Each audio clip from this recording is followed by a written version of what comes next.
like, subscribe, and press the bell icon to get more videos.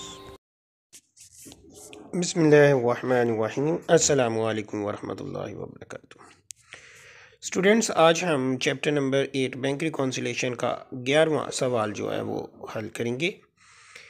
Prepare a bank reconciliation statement on 31 December 2015 from the following particulars. ये कुछ particulars यहाँ पे हमारे पास information दी है जिनकी मदद से हमें बैंक रिकॉन्सिलेशन स्टेटमेंट बनानी है। सबसे पहले हमारे पास यहाँ पे balance as per cash book मौजूद है 23,510। मैंने आपको बताया हुआ है कि balance as per cash book जो है वो डेबिट होता है।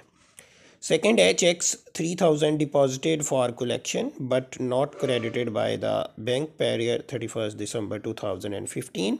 ये हमारे पास कुछ अनक्रेडिटेड चेक्स हैं, अनकलेक्टेड, अनक्रेडिट, अनक्लियर्ड, इसके 4 नाम होती हैं और ये क्रेडिट होता है। Cheques amounting 4,000 were issued 28 December were not cashed up. Cashed up, not cashed, unpresented, एक ही चीज़ के 2 नाम हैं, तो ये अनप्रेजेंटेड के तौर पर आप लिखोगे डेबिट टोटल। उसके बाद रॉन्ग डेबिट है तो इसे हम क्रेडिट कर देंगे। और हमारे पास बैंक चार्जेस हैं, तो आपको पता है बैंक चार्जेस डिडक्शन होती है, तो ये हमारे अकाउंट में क्रेडिट हो जाएगी। तो चलें जी, हम अपना क्वेश्चन स्टार्ट करते हैं। ये फॉर्मेट मैंने बैंक रिकॉन्सिलेशन स्टेटमेंट का बनाया हुआ है जिसमें हम ये क्वेश्चन सॉल्व करेंगे। तो सबसे पहले हम लिखेंगे बैलेंस जो कि क्वेश्चन में गिवन था। कैश बुक का बैलेंस हमारे पास इस क्वेश्चन में गिवन है, तो हम यहाँ पे लिख देते हैं balance as per cash book.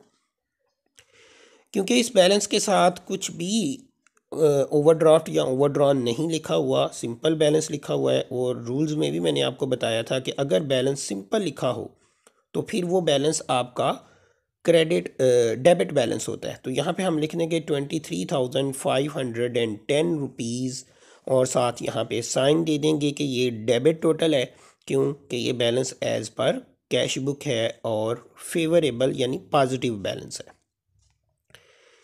इसके बाद नेक्स्ट हमारे पास सेकंड एंट्री है cheques amounting 3,000 deposited for collection but not credited collected by bank. ये क्रेडिट होता है, तो हमारे पास बैलेंस क्योंकि डेबिट था इसलिए हम यहाँ पे जो अनक्रेडिटेड चेक्स हैं जिनको वो अनकलेक्टेड भी बोलता है, अनडिपॉजिटेड भी बोलता है और अनक्लियर्ड का वर्ड भी वो सवालों के अंदर यूज़ करता है।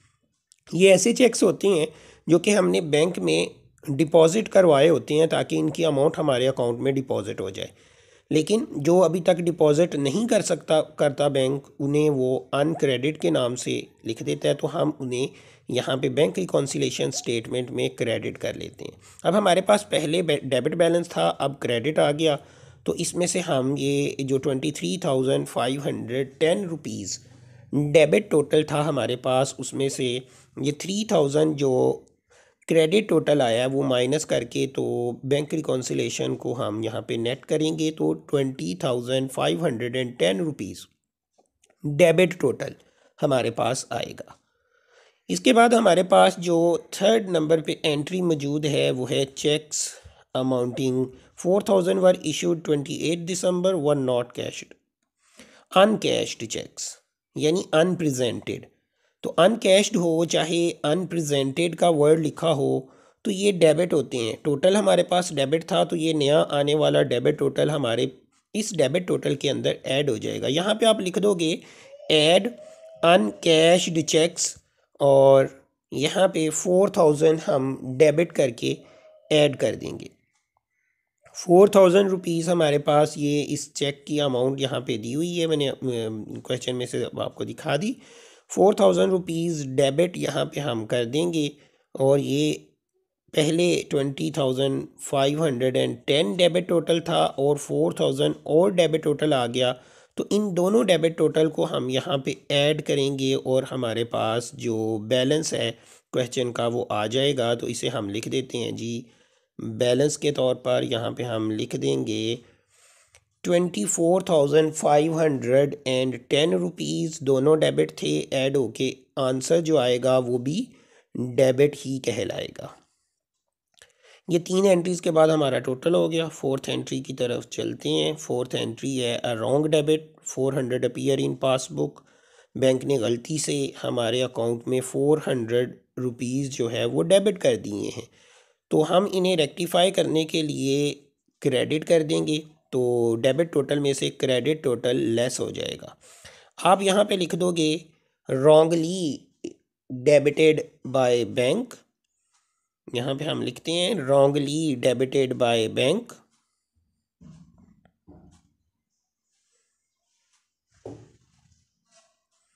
और इस 400 रुपीज़ को हम यहाँ पे जो हमारे पास टोटल पड़ा हुआ है 24,510 डेबिट टोटल, उसमें से ये क्रेडिट टोटल 400 माइनस कर देंगे। तो हमारे पास नया टोटल जो है वो आ जाएगा, क्योंकि डेबिट था पहले, 400 क्रेडिट होके लेस हो गया। तो रिमेनिंग हमारे पास जो बैलेंस आएगा उसे हम यहाँ पे शो कर देते हैं बैलेंस के तौर पर।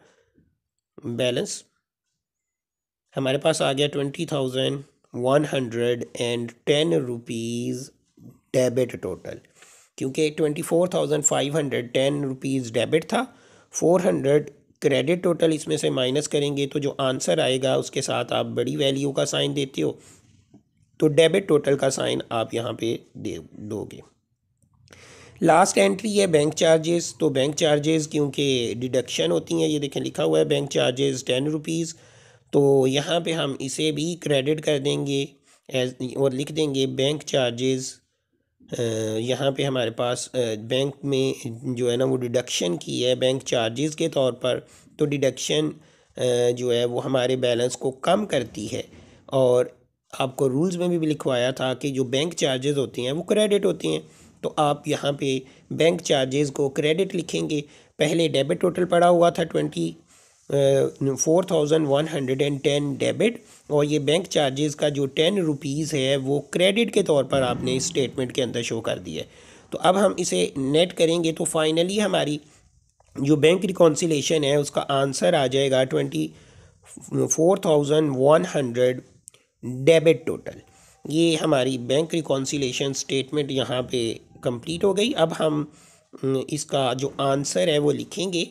बैंक रिकॉन्सिलेशन का आंसर आपके सामने है 24,000 डेबिट टोटल है, और बैंक रिकॉन्सिलेशन को हमने स्टार्ट किया था balance as per cash book से। तो अब जब हम आंसर लिखेंगे तो आंसर जो आएगा उसे हम लिखेंगे बैलेंस एज पर पासबुक, और जो आंसर यहाँ पे बैंक रिकॉन्सिलेशन स्टेटमेंट का है 24,100 डेबिट, उसे आप balance as per passbook credit के तौर पर आंसर के तौर पर आप लिखोगे। तो यूँ भाई ये हमारा क्वेश्चन नंबर जो 11 था वो हमने सॉल्व किया। इसे आप ज़रा देखें, ये हमारे पास क्वेश्चन में जो 5 यहाँ पे एंट्रीज़ थी, सबसे पहले बैलेंस था, balance as per passbook cash book debit total हमने लिख दिया। उसके बाद जो है वो अनक्रेडिटेड चेक्स की 3,000 अमाउंट दी हुई थी, उसे हमने यहाँ पे क्रेडिट करके लेस कर दिया। और फिर उसके बाद हमारे पास जो थर्ड वन थी वो था अनप्रेजेंटेड चेक, जिसे उसने आज अनकैश चेक के नाम से 4,000 लिखा हुआ था, उसे हमने यहाँ पे डेबिट किया। उसके बाद था wrongly debited bye the bank, bank ने गलती से डेबिट किया था, उसे हमने यहाँ पे क्रेडिट कर दिया।